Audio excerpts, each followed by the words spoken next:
जय श्री राम फ्रेंड्स। इस वीडियो में हम लोग 3D प्रिंटिंग एंड डिज़ाइन का एडवांस वर्जन जो कि है आपका 6 सेमेस्टर कॉमन सब्जेक्ट सभी ब्रांचेजों के लिए बिहार पॉलिटेक्निक का, और ये जो क्वेश्चन है वो 29 सितंबर 2023 के एग्ज़ाम में पूछा गया है। इसका हम लोग ग्रुप ए का 20 ऑब्जेक्टिव देखेंगे। ऑब्जेक्टिव जो आपको मैं बताने वाला हूँ 100% करेक्ट होने वाला है, तो इस वीडियो को पूरा देखिए। फ्रेंड्स, आपके सामने फर्स्ट क्वेश्चन है, what is the ASTM standard. ASTM का मानक क्या है, उसको किस रूप से जाना जाता है। जैसे SI यूनिट को हम लोग क्या बोलते हैं, बहुत सारे यूनिट होते हैं, ठीक है। तो स्टैंडर्ड इंटरनेशनल यूनिट, ठीक है। तो यहाँ पे ASTM को बोलेंगे American society for testing and materials. इसका यही मानक है, ठीक है। आप सभी देख सकते हैं American society for testing and materials, ये इसका सही आंसर है। डिटेल्स वाइज सॉल्यूशन आपके सामने दिया गया है, आप सभी से पढ़ने का कष्ट करें फ्रेंड्स। तो ये रहा आपका फर्स्ट का आंसर थियोरेटिकल के साथ। नेक्स्ट क्वेश्चन देखिए, SLA का फुल फॉर्म आपको बताना है। फुल फॉर्म ऑफ SLA जो कि होता है स्टेरियोलिथोग्राफी। Option number B. और स्टेरियोलिथोग्राफी के बारे में भी आपको डिटेल्स में मैंने बताया है, यहाँ पे आप सभी देख लीजिए। तो चलिए अब हम लोग थर्ड क्वेश्चन पे चलते हैं। थर्ड क्वेश्चन क्या है, in which year electric arc based metal additive manufacturing is patent by Baker. Baker ने किस year electric arc based metal जो एडिटिव मैन्युफैक्चरिंग होता है उसको पेटेंट किया था। पेटेंट कराया था वह 1926 वर्ष में, ठीक है। और आप देख सकते हैं 1926 वर्ष पे क्यों करवाया था, किससे करवाया था, वो सभी आपके सामने दिया गया है। फोर्थ नंबर चलते हैं फ्रेंड्स। फोर्थ नंबर क्वेश्चन है, monomer and oligomer are used in. Monomer और ओलिगोमर, ठीक है, ओलिगोमर का प्रयोग किया जाता है। ये आपका किया जाता है स्टेरियोलिथोग्राफी में ही किया जाता है। ऑप्शन डी आपके राइट आंसर हो गए। आप यहाँ पे स्टेरियोलिथोग्राफी के बारे में देख सकते हैं कि मोनोमर और oligomer are used in stereolithography SLA, ठीक है। 3D प्रिंटिंग में आपको liquid polymer design and laser create solid object, इन सब चीज़ों की क्या होती है, रिक्वायरमेंट होती है, उसे बनाना पड़ता है, उसका उपयोग किया जाता है। तो स्टेरियोलिथोग्राफी के बारे में 3D प्रिंटिंग में एक बेहतरीन चीज़ें डिटेल्स में आपको पढ़ना है, तो आप सभी इसे देख लीजिए, बहुत काम का चीज़ है फ्रेंड्स। अब हम लोग चलते हैं फिफ्थ नंबर क्वेश्चन है आपका, the most common type of laser used in selective laser sintering. तो सबसे अधिक कॉमन टाइप लेजर का उपयोग किया जाता है सिलेक्टिव लेजर सिंटरिंग में, वो होता है CO2 कार्बन डाइऑक्साइड का ही उपयोग किया जाता है। कार्बन डाइऑक्साइड टाइप लेजर का ही उपयोग होते हैं। नेक्स्ट है friends, which of the following is solid state based rapid prototyping system. निम्नलिखित में से कौन सा सॉलिड स्टेट आधारित रैपिड प्रोटोटाइपिंग सिस्टम है। Selective laser solution, power based fusion, solid ground curing and fused deposition modelling. इससे पहले हम लोग फिफ्थ का डिटेल सॉल्यूशन देख लेते हैं कि CO2 का उपयोग लेजर में क्यों किया जाता है सबसे अधिक? तो आप देख सकते हैं यह मोस्ट कॉमन टाइप लेजर है जिसका उपयोग सिलेक्टिव लेजर सिंटरिंग में किया जाता है। और भी सारे आपके सामने कंपैरिजन बता दिया गया है कि किस लेजर का डिफरेंट टाइप्स का उपयोग किया जाता है, किस लिए, उसका कॉस्ट कैसा है, maintenance, power, types of laser, sustainability for SLC, ये सभी बताया गया है कि कौन है जो ज़्यादा दिनों तक टिकाऊ रहता है, ज़्यादा चलता है। आप सभी देख लीजिए। 6 नंबर का जो आंसर है वो है सॉलिड ग्राउंड क्यूरिंग। ठीक है, solid ground curing the solid state based rapid prototyping system is selected laser sintering. ठीक है, जो सॉलिड स्टेट बेस्ड होता है रैपिड प्रोटोटाइपिंग सिस्टम, वो आपका सिलेक्टिव लेजर सिंटरिंग होता है, SLS होता है। SLS is a 3D printing that uses a laser of sinter powder particle together layer by layer to create a solid object. The power material can be polymer or metal or ceramic.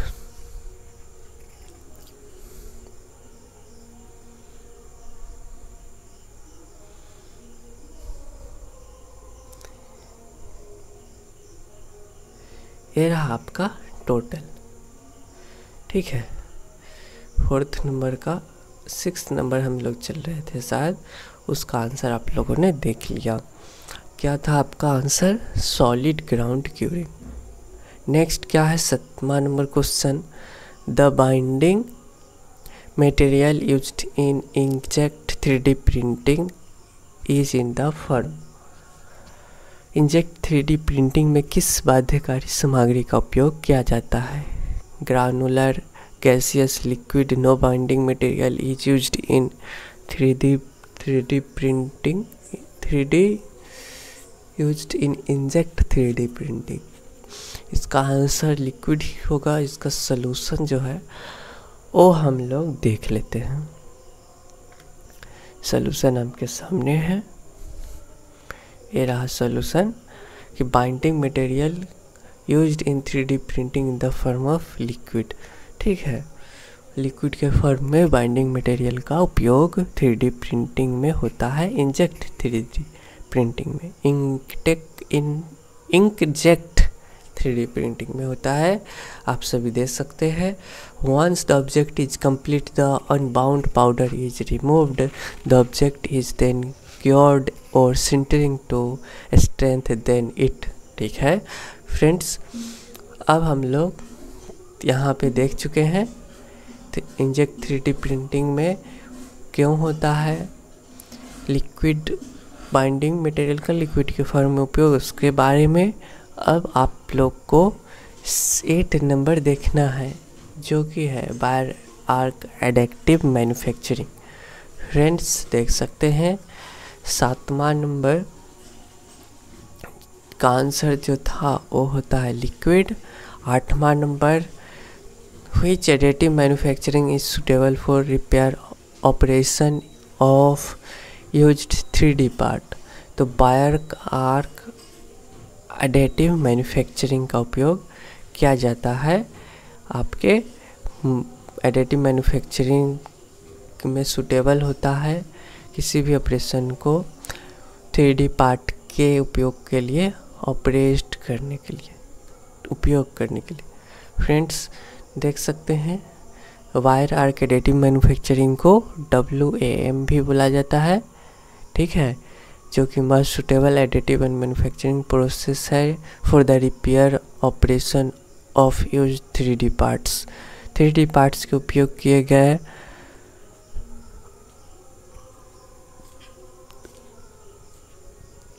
उसको repair किया जाता है। ठीक है, मरम्मत किया जाता है बायर आर्क एडिटिव मैन्युफैक्चरिंग से।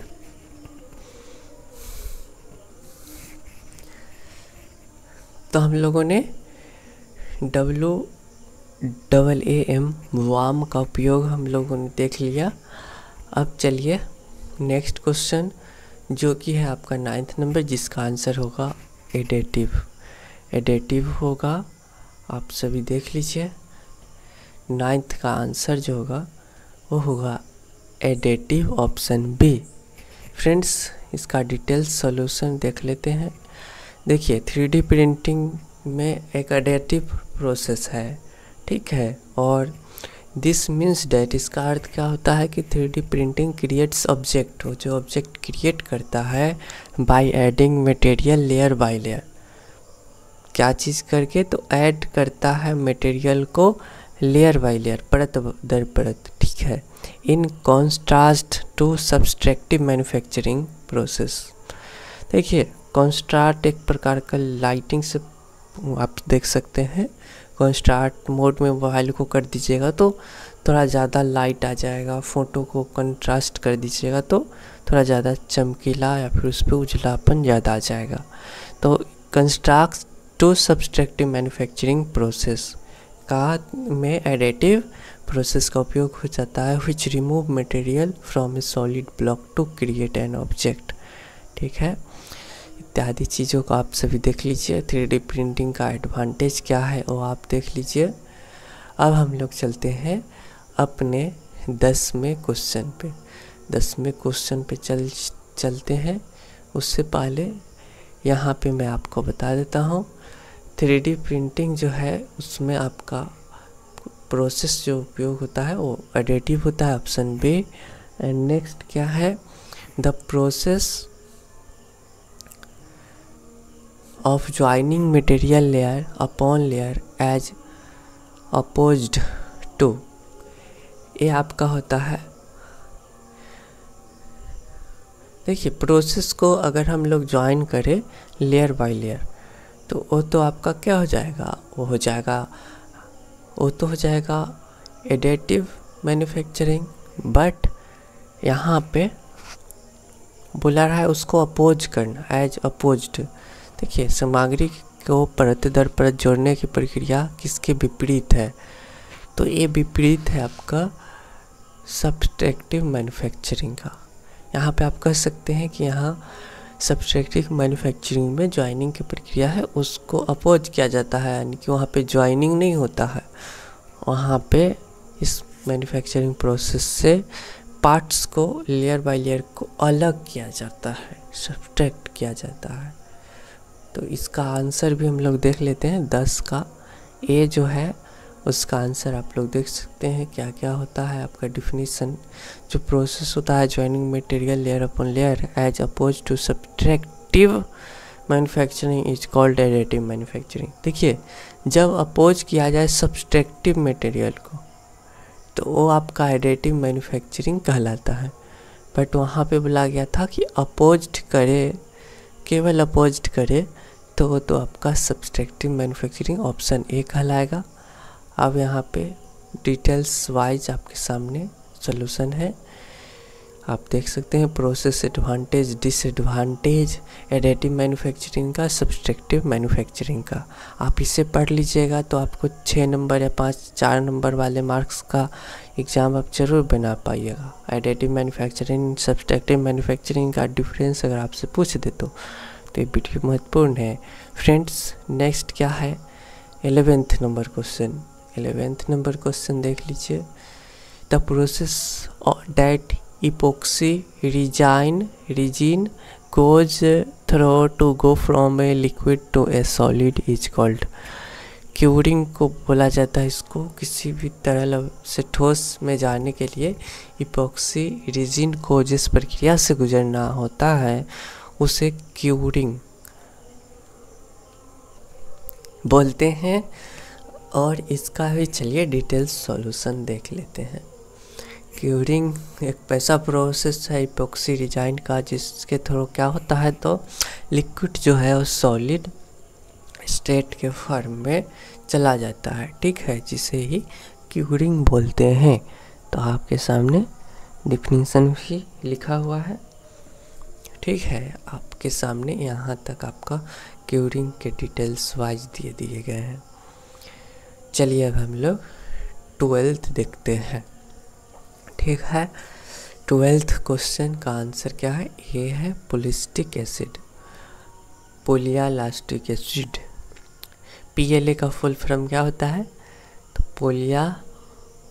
पोलिलाएटिक एसिड। ऑप्शन ए इसका राइट आंसर होगा। PLA यानी कि lactic acid, polylactic acid. Option A right answer होगा। पॉलीलैक्टिक एसिड के बारे में देख सकते हैं, डिटेल्स वाइज इसके बारे में बताया गया है। PLA का उपयोग जो होता है बहुत सारे वेराइटीज ऑफ एप्लीकेशन में होता है, जैसे 3D प्रिंटिंग में, फूड पैकिंग में भी, मेडिकल डिवाइसेस में भी, टेक्सटाइल में भी इसका उपयोग होता है, कंपोस्टेबल बैग्स में भी इसका उपयोग होता है। और बताया गया है कि PLA is a sustainable and versatile material that is become increasingly proper in the variety of industries. PLA जो है आपका पॉलीलैक्टिक एसिड, उसका वो जो सस्टेनेबल है, वर्सेटाइल मटेरियल है, और वो धीरे धीरे उसका उपयोग जो होता है वो पॉपुलर होते जा रहा है। किसमें? तो बहुत सारे इंडस्ट्रियों में। तो आपने PLA के बारे में पढ़ा, पॉलीलैक्टिक एसिड के बारे में पढ़ा। ठीक है, भविष्य में इसकी मांग जो है वो बढ़ने वाली है। नेक्स्ट क्या है? 13 number question, an ultraviolet light is used in. देखिए, पराबैंगनी का क्या है उपयोग किस एडिटिव निर्माण में किया जाता है?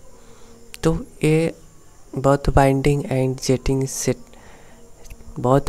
जेटिंग एंड स्टीरियोलिथोग्राफी में उपयोग होता है, बाइंडिंग जेटिंग में उपयोग होता है, फ्यूज डिपोजिशन मॉडलिंग में उपयोग होता है, स्टीरियोलिथोग्राफिक में उपयोग होता है।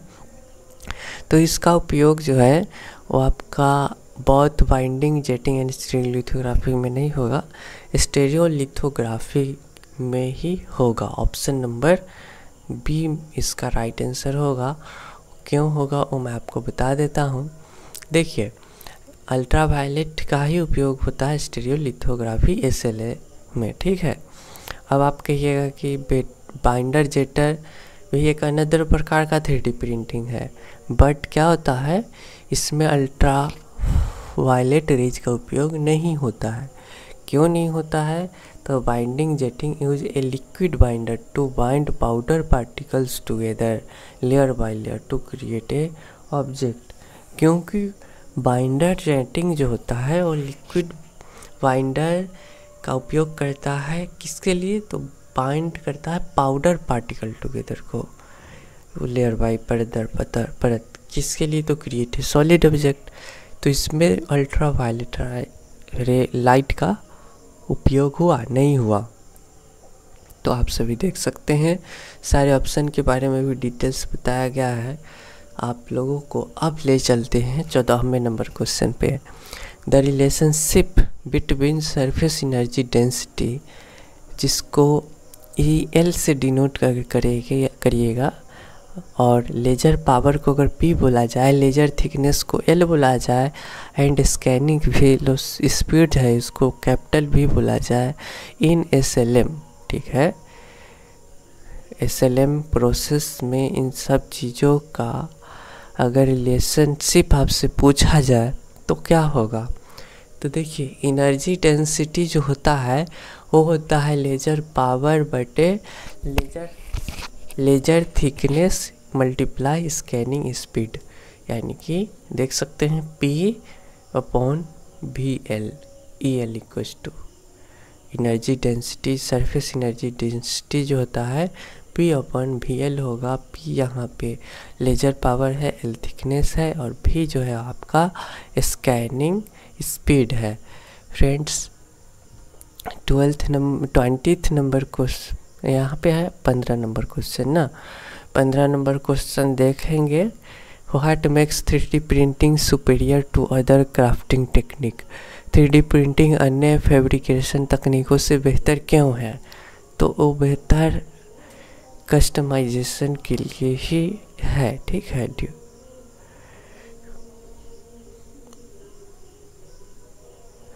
देखिए 3D प्रिंटिंग को सुपीरियर बनाता है अदर क्राफ्टिंग टेक्निक से कस्टमाइजेशन के कारण। ओके, ऑप्शन डी हो गया। उससे पहले हम लोग 14 का आंसर देख लीजिए। PYVL क्यों होता है उसके बारे में आप सभी को बता दिया गया है, इसे देख लीजिए। ठीक है, अब हम लोग 15 नंबर जो कस्टमाइजेशन है उसके बारे में देख लेते हैं। देखिए, कस्टमाइजेशन क्या है? The main advantage of 3D printing over other crafting technique is customisation. Customisation ही है जो कि सबसे अधिक लाभदायक होता है, 3D प्रिंटिंग का उपयोग करते हुए फ़ायदेमंद होता है। ठीक है, अदर क्राफ्टिंग टेक्निक से 3D printing allows you to create custom object that would be impossible or very difficult to make using traditional method। बोला जा रहा है कि 3D प्रिंटिंग उसमें क्षमता होता है, उसको अलाउ करता है किसके लिए? तो एक इस प्रकार का ऑब्जेक्ट को बना सकता है that would be impossible, जो कि असंभव सा हो, ठीक है, और बहुत कठिन हो। To make using traditional method, traditional method से आप बनाने जाइएगा तो आपका समय पैसा सब बर्बाद। बट 3D प्रिंटिंग से आप बनाइएगा तो वो एकदम आसानी से बन जाएगा। ठीक है, फॉर एग्जाम्पल, क्या एग्जाम्पल है? तो you could 3D print a custom part of a machine. Machine का पार्ट आप तो 3D प्रिंट तो कर सकते हैं, but personalised piece of jewellery और a prototype for a new product. अब देखिए, ज्वेलरी बनाना कितना कठिन है, बट उसका प्रिंटिंग कर लीजिए, 3D प्रिंट कर लीजिए तो वो क्या है? आसान है। Other advantage of 3D printing इसमें क्या क्या है कि वेरी फास्ट होता है, स्पेशली फॉर स्मॉल ऑब्जेक्ट के लिए। इफ़िशियंसी जो होता है वो भी वेरी इफ़िशियंट प्रोसेस से वो गुजरता है, यानी कि उसकी जो दक्षता है, उसका एक्यूरेसी है, वो बेहतर से बेहतर होने वाला है। और इसमें लिटिल वेस्ट मटेरियल जो है वो बहुत ही कम वेस्ट होता है। क्वालिटी जो है 3D प्रिंटिंग का वो हाई क्वालिटी ऑब्जेक्ट होता है, और इसका जो फिनिशिंग होता है वो चिकना होता है, स्मूथ सरफेस फिनिश। और भी आपके एडवांटेज क्या है? तो कॉस्ट जो होता है वो होता है डिसएडवांटेज में आप कह रहा है तो 3D प्रिंटर्स एक्सपेंसिव होता है फॉर हाई एंड मॉडल्स। अधिकतर अच्छा मॉडल आप लीजिएगा तो मटेरियल जो होता है वो लिमिटेड होता है 3D प्रिंटिंग का। That are available for 3D printers. 3D printing का जो मटेरियल होता है वो थोड़ा लिमिटेड होता है। कम्प्लेक्सिबिलिटी क्या होता है? 3D printing can be complex to learn and use. उसको सीखना जानना कम्प्लेक्स होता है, जटिल होता है। 3D प्रिंटिंग एक वर्सेटाइल एंड पावरफुल टेक्नोलॉजी है that can be used to create. इससे का उपयोग करके बनाया जा सकता है a wide range of objects. एक लंबा चौड़ा आकार का, उसके प्रसार का वस्तुएं को बनाया जा सकता है 3D प्रिंटिंग के उपयोग से, क्योंकि वो पावरफुल टेक्नोलॉजी है। It is particularly well suited for prototyping and producing custom parts. या क्या वेल सूटेड है प्रोटोटाइपिंग के लिए, और किसी भी कस्टम पार्ट्स को प्रोड्यूस कर सकता है। ठीक है, अब चलते हैं, और भी कुछ है 3D प्रिंटिंग का उपयोग जो होता है। एग्जाम्पल से बताया गया है कि इंडस्ट्री में किस लिए होता है? मैन्युफैक्चरिंग के लिए होता है, एजुकेशन के लिए होता है, health care, art and design के लिए होता है। फ्रेंड्स, अब 16th नंबर क्वेश्चन जो है वो आपका है plasma rotating electrode process. 16th number जो क्वेश्चन है, 16वां नंबर, उसमें पूछा गया है व्हाट इज प्रीप। PREP का मतलब क्या है? तो है आपका plasma rotative electrode process. Option number A सही आंसर होगा। इसका डिटेल सॉल्यूशन आपको बता देता हूँ।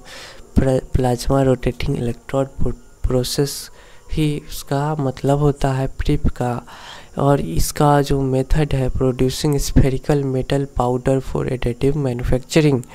एडिटिव मैन्युफैक्चरिंग के लिए क्या होता है? तो या एक प्रकार का विधि है जिसमें प्रोड्यूस किया जाता है, उत्पन्न करते हैं, बनाते हैं स्फेरिकल मेटल पाउडर। ठीक है, गोलाकार मेटल पाउडर को बनाते हैं किसके लिए? एडिटिव मैन्युफैक्चरिंग के लिए। अब भी और सारे डिफिनेशन है, इसे आप सभी देख लीजिए। और इसका क्या है, एडवांटेज भी बताया गया है, एडवांटेज भी है। ठीक है, अब हम लोग चलते हैं 17 नंबर क्वेश्चन पे। 17वां नंबर क्वेश्चन आपसे पूछा जा रहा है, which of the following material is used in bat photopolymerisation. Bat photopolymerisation में किस सामग्री का उपयोग किया जाता है, मटेरियल का उपयोग किया जाता है? Curing, liquid, resin, rubber, copper, none of this. Option A का ही किया जाता है, क्यूरिंग, लिक्विड, रिजाइन का ही उपयोग किया जाता है। इसके बारे में डिटेल सॉल्यूशन आप सभी के सामने है। देखिए, मटेरियल यूज्ड इन बैट फोटोपॉलीमराइजेशन में जो उपयोग होने वाला मटेरियल होता है वो आपका क्यूरिंग, लिक्विड, रिजाइन होता है। बैट पॉलीमराइजेशन क्या टाइप का है? तो एक एडिटिव टाइप है, एडिटिव मैन्युफैक्चरिंग है, जिसका उपयोग जो है बैट लिक्विड फोटोपॉलीमर रिजाइन में किया जाता है। And a light source to create solid object, light source के उपयोग में भी होता है जिससे कि एक कठोर ठोस ऑब्जेक्ट को बनाया जा सके। The light source is typically a laser और a projector that tight is use to cure the resin layer by layer to create desired object. यही प्रोसेस है, लेजर और प्रोजेक्टर का एक प्रकार का लाइट सोर्स होता है। The light is use to cure the resin, light का उपयोग होता है क्योर करने के रिजिन का लेयर बाय लेयर, परत दर परत, जिससे कि जो भी ऑब्जेक्ट उनको बनाना है, जिस ऑब्जेक्ट की ज़रूरत है उसको बनाया जा सके। ठीक है, और भी चीज़ें बताया गया है, सभी आप लोग पढ़ लीजिएगा। एडवांटेज दिया गया है बैट फोटोपॉलीमराइजेशन का, जो कि होता है high resolution and fine details, versatility जो होता है, वाइड रेंज ऑफ ऑब्जेक्ट तक बना सकता है, प्रोड्यूस कर सकता है, एक्यूरेसी एंड रिपीटेबिलिटी, वह सटीकता से और तुरंत आपके लिए प्रोडक्ट बना सकता है। रिलेटिवली फास्ट प्रोसेस, इसलिए फास्ट प्रोसेस भी है। नेक्स्ट है प्यारे साथियों 18वां नंबर क्वेश्चन, जो कि है आपका 18वां नंबर क्वेश्चन। देखिएगा, what is the function of extruder nozzle. Extruder nozzle का कार्य क्या है? तो एक्सट्रूडर नोजल का कार्य है to extrude the material, extrude the material. Option number C जो होगा इसका राइट आंसर होगा। एक्सट्रूड द मटेरियल का ही काम है, एक्सट्रूड नोजल का फंक्शन है। प्यारे साथियों, उसका डिटेल सॉल्यूशन भी बताएंगे। उससे पहले 19वां नंबर क्वेश्चन देख लेते हैं। Sound of the following not powder based RP system. क्या है आपको बताना है, कौन सा पाउडर आधारित आरपी सिस्टम नहीं है? Solid object ultraviolet laser printer जो है ऑप्शन नंबर बी, वो इसका राइट आंसर है। ठीक है, इसका राइट आंसर होगा। तो 19 नंबर जो है, 19 नंबर का आंसर आपको दिखाने से पहले मैं आपको नोजल के बारे में दिखा दे रहा हूँ।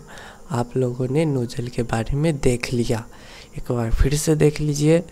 एक्सट्रूड द मेटल का होता है फंक्शन एक्सट्रूड नोजल का, extrude the material. Extruder nozzle जो होता है स्मॉल मेटल टिप से बना होता है, लोकेटेड होता है end of the extruder. Extruder के अंतिम पायदान पे वो होता है लोकेट, उसकी स्थिति होती है, उसका जगह होता है। The extruder is a device that heats up and fits the filament material into nozzle. Extruder एक ऐसा डिवाइस है जो कि गर्म करना, fits the filaments material into the nozzle, उसको फिट्स मतलब उसको जगह प्रदान करना, या फिर उसको मान लेते हैं चारा खिलाना। ठीक है, यहाँ पे से समझ सकते हैं। The nozzle then melts the filament and deposit into the build platform. Nozzle क्या करता है, मेल्ट करता है फिलामेंट को एंड डिपोजिट करता है, उसमें जमा करेगा it into the build platform. उसको एक प्लेटफॉर्म बनाने के लिए लेयर बाय लेयर ये सब प्रक्रिया होते हैं to create a desired object को बनाने के लिए। तो यहाँ पे एडवांटेज सम फैक्टर दिया गया है जो कि इफेक्ट कर सकता है एक्सट्रूडेड नोजल पर, उसे देख लीजिए। साथ में अब आप देख लीजिए एक्सट्रूडेड नोजल लीजिए रिलेटिवली ए सिंपल कंपोनेंट है या एक सामान्य या फिर आसान वाला कंपोनेंट है। कंपोनेंट को आप कह सकते हैं एक प्रकार का डिवाइस है extruded nozzle, but it is essential for the operation of A 3D printer. यह क्या है, इसेंशियल हो जाता है ऑपरेशन करने में 3D प्रिंटर का by understanding how to extrude nozzle work and the factor that affected it, user can optimize the 3D printer for the best possible printing result. अब आप इन सब चीज़ों को समझ लीजिएगा, एक्सट्रूडेड नोजल का वर्क, उसके फैक्टर, क्या क्या इफेक्ट डालता है। इससे क्या होगा तो आप यूजर उसको अच्छे से ऑप्टिमाइज कर पाइएगा, उसको बेस्ट पॉसिबल वे में 3D प्रिंटिंग का उपयोग करते हुए आपका जो प्रिंटिंग होगा 3D प्रिंटिंग वो बेहतरीन होगा, उसका परिणाम अच्छा होगा। Solid object ultraviolet laser printer, जो कि है 19 नंबर क्वेश्चन का आंसर। 19 नंबर क्वेश्चन का आंसर जो है प्यारे साथियों वो है आपका option number C, solid object ultraviolet laser printer. Option number B इसका सही आंसर हो गए हैं। आपको मैं इसका भी डिटेल सॉल्यूशन बता देता हूँ। सॉलिड ऑब्जेक्ट अल्ट्रावायलेट लेजर जो SLA होता है, is not a powder based RP system.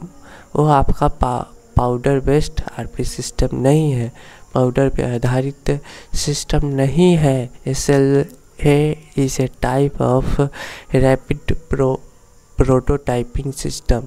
SLA जो होता है वो रैपिड प्रोटोटाइप सिस्टम का प्रकार होता है, ठीक है, उसका उपयोग जो होता है vat of liquid photopolymer design and laser to create solid